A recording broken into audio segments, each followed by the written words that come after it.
Cara pasang casing sarang lampu T8 LED. Product link di description. Okay, ni holder dia, kabel live neutral, ada connector. Ni plug untuk power supply.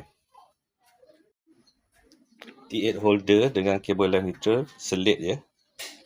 Selit bawah bracket. Selit bawah dia. Okey, ni. Dan masukkan bawah Okey. Ni. Tolak, nanti dia kembang. Tarik. Dia kembang, dia lock kat sini. Kiri kanan dia lock kat sini. Okey, neutral dah buat. Live pula. Ini connector. Okey, sebelah live pula. Sama juga, masukkan. Tekan T8 holder. Okey. Tarik. Okey, dia dah lock. Kiri, kanan. Dia dah lock. Dia dah kembang ni, dah lock. Okey, lepas tu sambung power supply kat sini . Merah live, hitam neutral. Okey, ni kita dah buat tadi. Plug untuk power supply lampu LED. Live neutral je, tak payah. Ferrule pun kita dah buat. Okey, yang ada line biru. Yang ada line biru adalah neutral .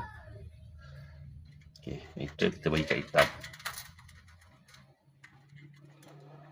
Kita bagi kat hitam. Okey, tekan konektor ni. Tekan, masukkan. Okey, lepas. Live pun sama. Live pun sama, tekan. Masukkan.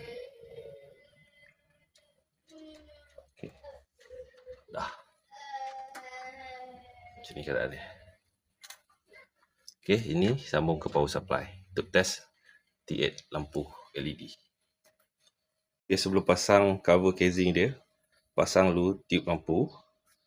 Connect power supply. Tu on.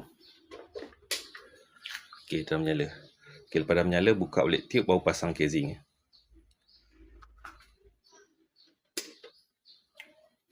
Okey, itu cara pasang dia. Untuk casing, tekap je nak pasang. Ini saya tunjuk contoh je. Lepas tu seller ni, skru ni dia tak bagi . Skru kiri kanan. Itu untuk cover dia. So kalau boleh, sebelum beli, minta seller provide skru sekali . T8 holder ni lama-lama dia boleh reput, pecah. So benda ni boleh beli spare part, boleh ganti . Dan cara nak buka dia, ni tekan je kiri kanan. Ni kiri kanan tekan, tolak ke bawah.